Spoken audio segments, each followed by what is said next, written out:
Well, you see, this course is not about solving various potentials or not about solving the wave functions.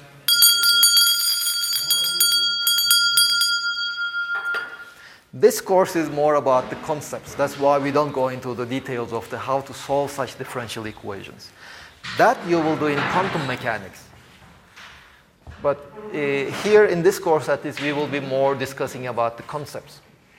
But of course, if you want to solve these problems, solve the mathematical equations, you need to know many techniques. Some of those techniques you will be using will be Fourier series, Fourier integrals, etc.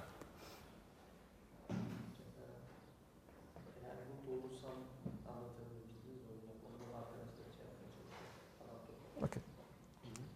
Write it in Otto class, in the discussion forum. Use that forum, yes.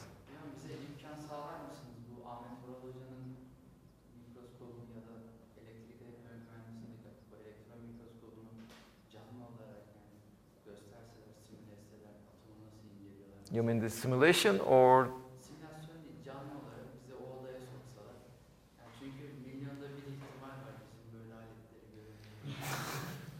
Okay. What I will try to do is I will contact with Ahmet Oral and ask him if it is possible for you to visit his lab. That is, those who volunteer, we can arrange some schedule. Those interested, you can just visit the lab and then see it in action. Bu arada konu hakkında dönem arası seminerleri oluyor ya. Geçen sene dönem arası seminerlerde merkez labda çalışan birisi bir seminer veriyor, bir master öğrencisi. Seminerin sonunda şey yaptı, orada bilgisayardan merkeze bağlandı uzaktan ve orada bize bir örnek gösterdi falan. Scanning elektron mikroskopla. Okay.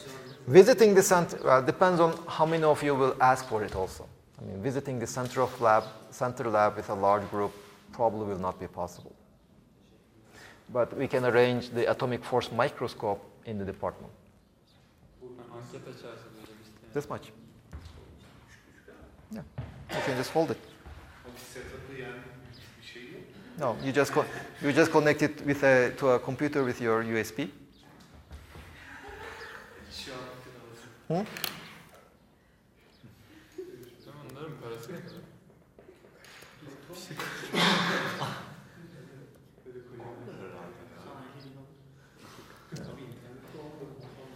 Anyway, let's continue. Any questions on this tunnel effect? You see, on one hand, there is this concept of the tunneling. It happens. You see, here the idea is essentially to show that it does happen. And is it relevant in our life? Well, at least we can take the pictures of the atoms using this tunneling phenomena. Well, one thing that we don't yet understand is biology. And there are some claims that such quantum mechanical effects like the tunneling will be important in understanding biology. Okay, the belief before was it's such a wet and complicated environment. People didn't think that the quantum mechanics would be important, but recent advances tells us that it might be important. At least, for example, without quantum mechanics, they claimed that it's not possible to have photosynthesis with this efficiency.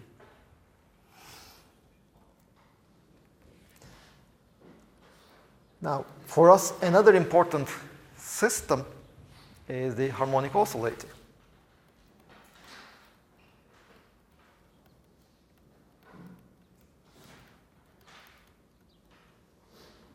Especially if you are going to be a theoretical physicist, well, it's also true if you are an experimental physicist, your life as a physicist will, 80-90% of it will be studying the harmonic oscillator.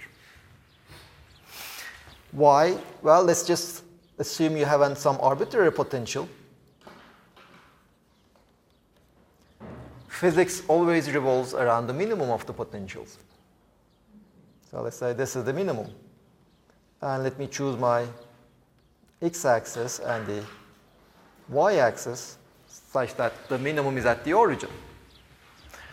We know the Taylor expansion, u of x will be u of 0 plus u prime of 0 times x plus u double prime of 0 divided by 2 factorial times x squared plus it goes on.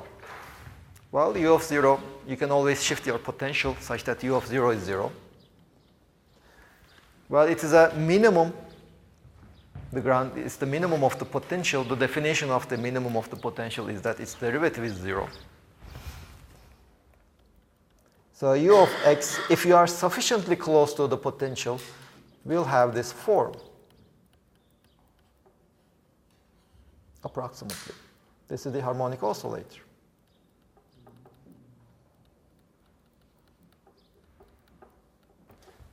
So whatever your potential is in your system, if you are not really at very high energies, it's always harmonic oscillator to a very good accuracy. Yes, if x is small compared to what? And most of the time, x will be small. Of course, this doesn't mean that all the problems are just harmonic oscillator, but a significant portion of them is a harmonic oscillator. Compared to system mi diyeceğiz? Compared to system mi diyeceğiz? No, well, it depends.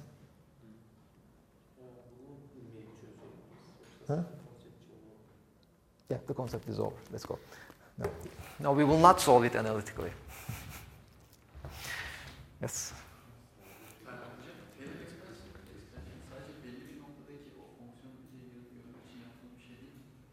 So, I mean, you see, I'm not saying that it is all of it.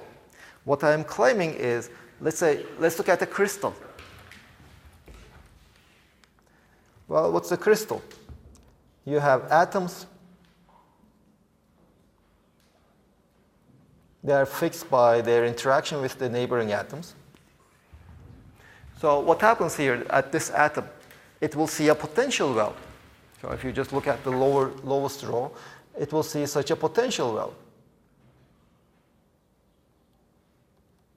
Each one of them is sitting in their wells. Now, it will be oscillating at its equilibrium position. That's what we call the heat, the temperature. It measures that vibrations. If you are at low temperatures, it's just over here. But over here, the potential is just a harmonic. It looks exactly like a harmonic oscillator. So as long as it is sitting over here, as long as it will only see a harmonic oscillator potential. It will not see over here. It's not feeling what is over there. It will only see what is the potential over here. So this will see a harmonic oscillator. This will behave like a harmonic oscillator. Of course, then if you start heating up, then the oscillations will get larger. The amplitude of the oscillation will become larger and larger.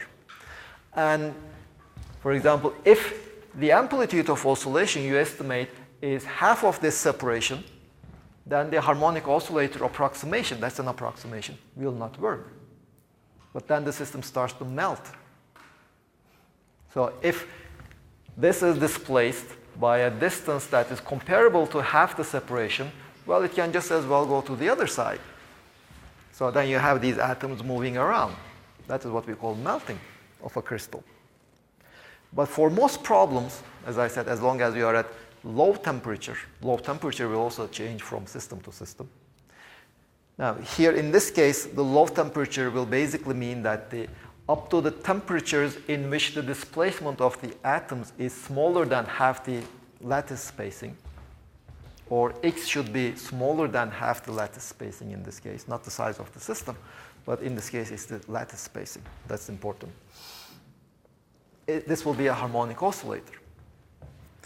Now, first let's see what do we expect from the harmonic oscillator. You see, on one hand, we had already studied the particle in a box. The energies were h bar squared over 2m n pi over L squared.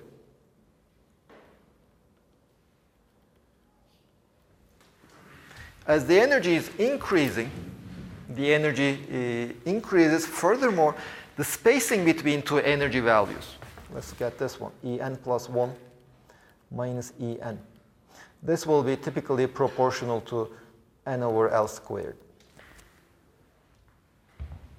The larger the energy, the larger the spacing between the two levels. And the larger the box is basically the region of space where the particle can move. The larger that region, the smaller the spacing. So in general, for a given system, L is just fixed.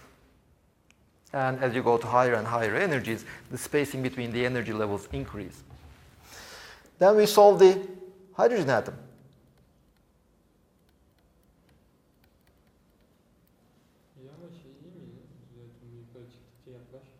Let's see why that happens. You see, the energy was 1 over n squared. Or the difference in the En plus 1 minus En was proportional to 1 over n cubed. So as you go to higher and higher energies, the spacing gets smaller. Well, why does it do that? You see, if you are at a very low energy region, your electron is confined to this range. L is very small.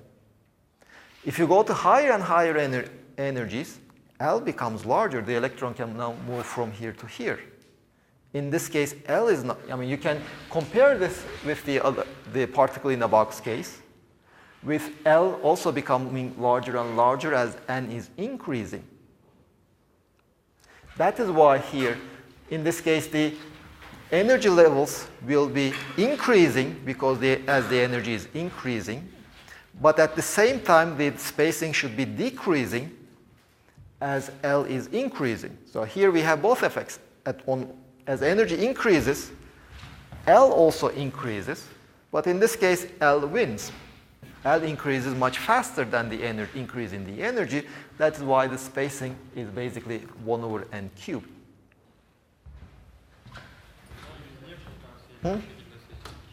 We didn't choose it. That is the Coulomb potential.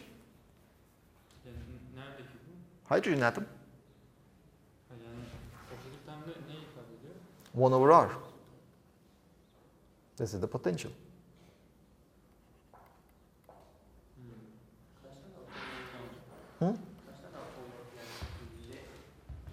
Just one hydrogen atom. This is the problem we had discussed. No, just one. This is a three-dimensional. We have to plot it three-dimensionally, but this is, in a sense, the three-dimensional plane, and this is the potential energy axis. Is this continuous when at the minimum potential? The potential goes to infinity when R is 0. The wave function is still continuous. So now the next question, is there something in between? So we have one example where the potential increases with increasing, the spacing increases with increasing energy. We have another example where the separation between energy levels decreases with increasing energy. And in fact, hydrogen atom is just in between. So you see, in this problem, if the energy just moves by this much, L goes to infinity. So that's why the increase in L is much faster. That's why we have the reduction in the spacing. Now the harmonic oscillator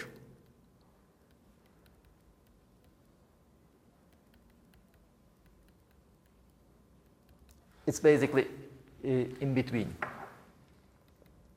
In fact, on one hand, the spacing, the effect of the increasing spacing as the energy increase is exactly balanced by the decrease in the spacing as L increases. So harmonic oscillator is the energies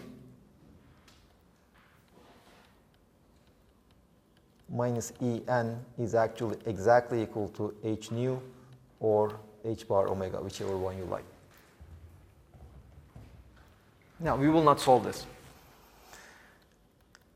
And another interesting thing is that the energy is actually h bar omega times n plus 1 over 2.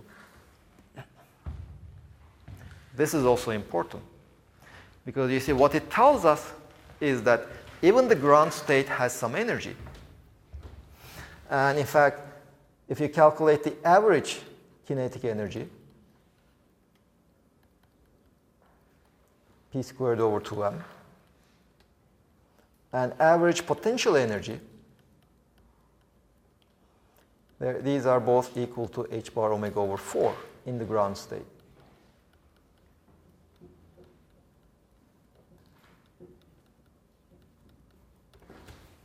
So basically, in the hydrogen atom, no, not in the harmonic oscillator, the particle never stops. So this is the reason why, for example, one of the reasons at least, why helium, even at absolute zero, no, not helium, no, helium also, I think, and hydrogen at absolute zero, they are not solids. They are still liquids. Because even at absolute zero, at zero temperature, there will be some what is called the 0 point energy.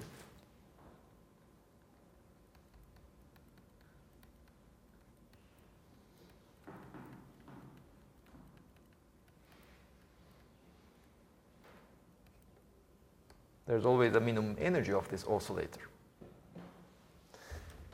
Now, how do we treat this more formally, more mathematically? Well, we start with the harmonic oscillator. Now, with the Schrödinger's equation,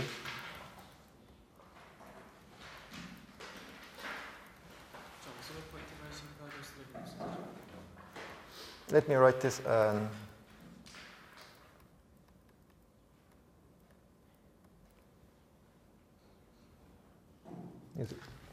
It's basically the energy of the harmonic oscillator when it is in its ground state.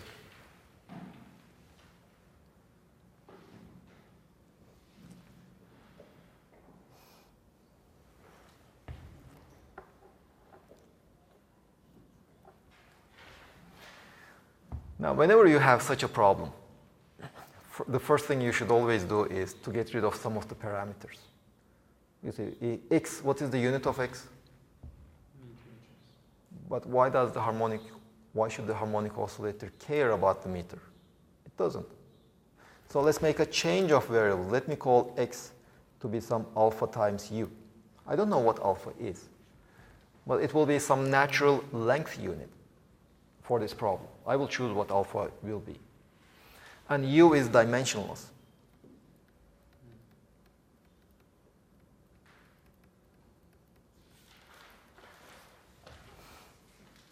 Let me put them in. So I have minus h bar squared over 2m alpha squared, d squared psi by du squared, plus 1 over 2m, sorry, here I have the x squared, m omega squared alpha squared u psi. This should be equal to e times psi. Now let me just multiply with the inverse of this coefficient. So we have d squared psi by du squared minus 2m alpha squared over h bar squared, 1 over 2m omega squared alpha squared u squared psi. This should be equal to minus 2m alpha squared over h bar squared e of psi.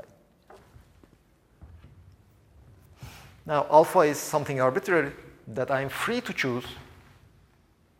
Well, let me choose alpha such that this is equal to 1. I can get rid of all that various numbers. So, I'm not choosing alpha to be 1. Alpha, all of this combination should be 1. So, well, what does that tell me?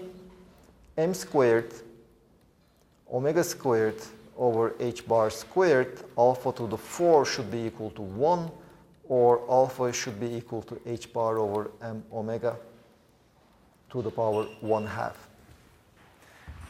Well, does it have the correct unit? It should have the unit of length.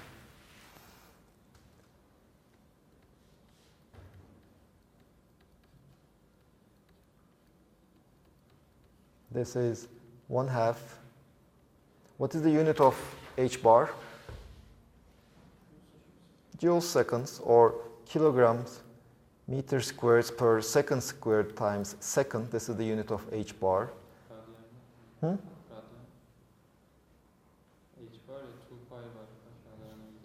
That's unitless. 2 pi doesn't have any unit. So m is kilograms, omega is 1 over seconds. all of this to the power 1/2. So these cancel, these cancel, and we do have the length unit. So h bar over m omega is the natural unit, natural length unit for this harmonic oscillator. Okay, so in terms of this unit, d squared psi divided by du squared minus u squared psi. I don't have any coefficients here, except on 1 or minus 1. This should be equal to, let's say, epsilon psi, where now this coefficient, let me call it minus. This coefficient I call epsilon. Epsilon is equal to 2m over h bar squared. Well, alpha squared is h bar over m omega times e. Well, these h bars cancels, m cancels. So this tells me that e should be equal to h bar omega over 2 times epsilon.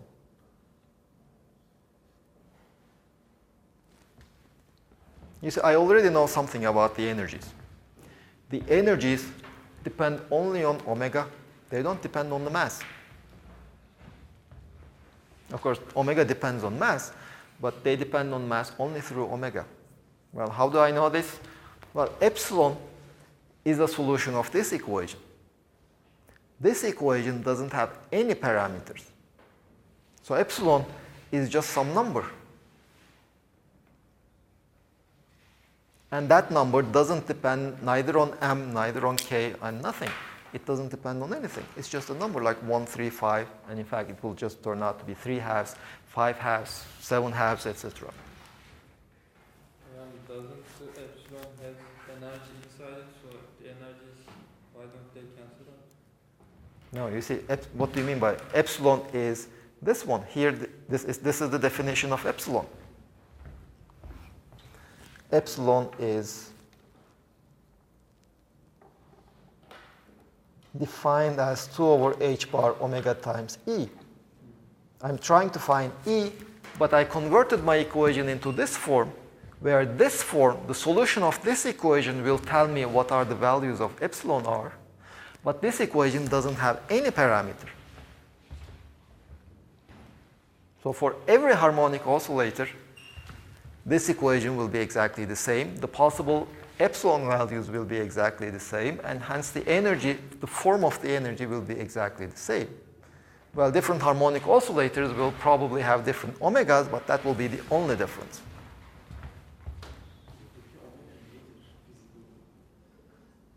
The oscillation frequency. You see, you just have this mass, attach a spring to it, let it oscillate back and forth. That's the angular frequency omega. And the energy, okay, so this is our equation. By parameter, do you mean constraints? Not a constraint. There's no constraint over here yet. It's just a parameter. What can be a parameter? What can be a parameter? Like m. M is a parameter describing my harmonic oscillator. One oscillator will have one m value, the other oscillator will have a different m value. One oscillator will have some k value, the other oscillator will have a different k value. But as long as two oscillators have the same omega, they will have exactly the same energy state. So is omega a parameter? Yeah, omega is, I mean, you can say that omega is an independent parameter, or you can say that omega is a parameter that depends on k and m. Now let's go back. That is my equation. Now I'm trying to find a solution of this equation. Now I also have the boundary conditions.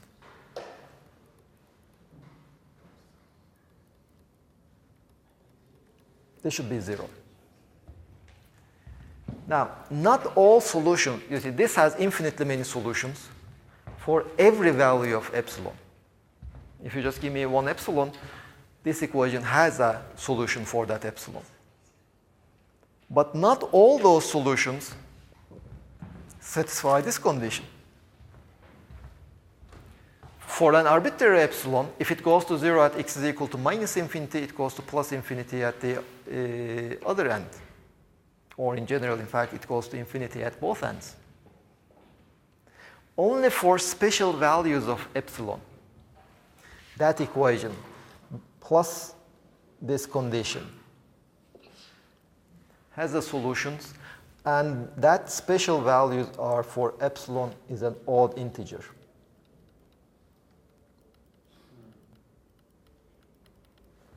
Only for these values of epsilon, this equation has solutions that satisfy this boundary condition. So then we know that the energy of the harmonic oscillator will be h bar omega over h bar omega times n plus 1/2.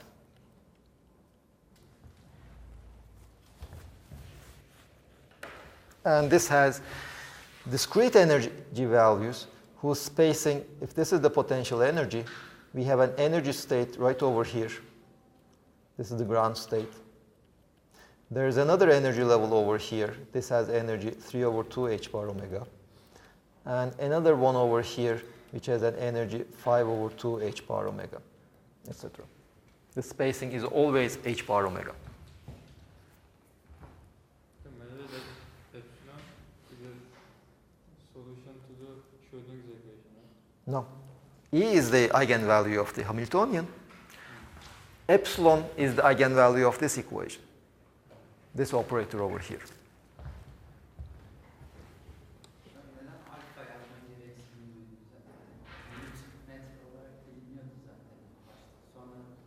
You see, what I'm saying? Now, what I am saying is, meter is just this much. If I'm studying the crystals in the atom, well, that atom will not care about the 1 meter, the length that I define. It will have its own natural length unit. I don't know what that is, let's say. This is how I find it out. So here, this is in terms of meters. H bar has such weird value in terms of meters, etc. This is in terms of meters. But I would rather use some other length unit. And some other length, and I will just measure the length in terms of multiples of that length unit. So for this problem, it is just square root of h bar over m omega. So if you have a harmonic oscillator, you just put it over here, you get some natural length unit of the problem. Well, in this case, I didn't know what that natural unit was, so I'm just looking for it. I'm just choosing alpha such that it will simplify my problem. You see, if I look at this equation over here, it seems that my energy, possible energy values, should depend on m. They should also depend on omega. But when I converted everything to natural units, you see, this is an expression written in terms of the natural units. No parameter appears over here. So this already tells me that this epsilon should be just some number. And it turned out to be 1, 3, 5, 7, etc. Well, how do I recover my initial values, epsilon? You see, energy is just, this has energy units. This is a natural energy unit for the oscillator. And I just multiply it with some number, 135, to get the total energy, the allowed energies.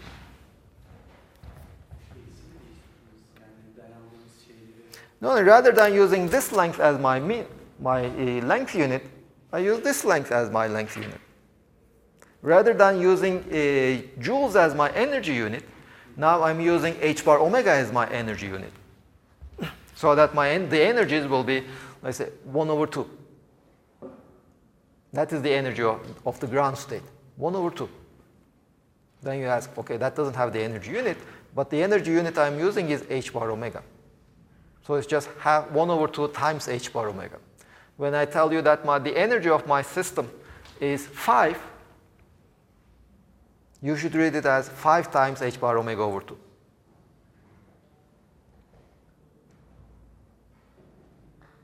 So I don't need to worry about these weird constants like h bar. 5 is the energy. 5 is n is equal to 2. Yes, 5 is n is equal to 2. So if you would like to convert the energy in terms of to joules, well, just multiply that 5 by h bar omega over 2.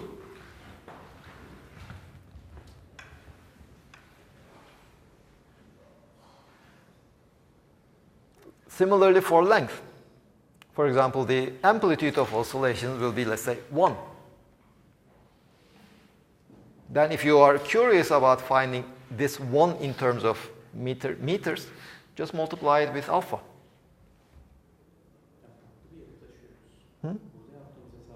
No, I'm just changing my units. I'm not moving it, I'm not modifying it. I'm solving exactly the same problem, but just with different units. Is it something similar to bu elektrik force falan şeylerini hesaplarken başındaki sabiti gidermek için unitleri değiştirince sabit 1 oluyordu ya, ona benzer bir şey. Similar. For example, if you ask me the charge of the electron, what is the charge of the electron? No, if you ask me, it's just -1.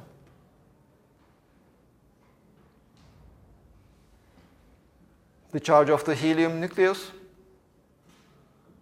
2. That's it. You see, the other is just a constant. Anyway, you see, if something is your choice, that basically means nature doesn't care about that. So you can just use any other choice you like. And you can use this freedom to simplify your expressions a bit. Because on one hand, you have this equation.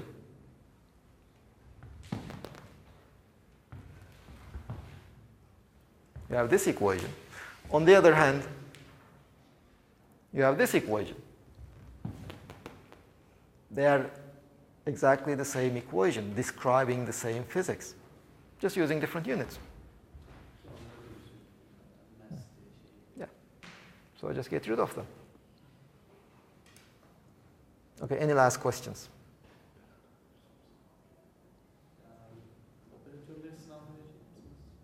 Yes. No, you don't have to memorize anything.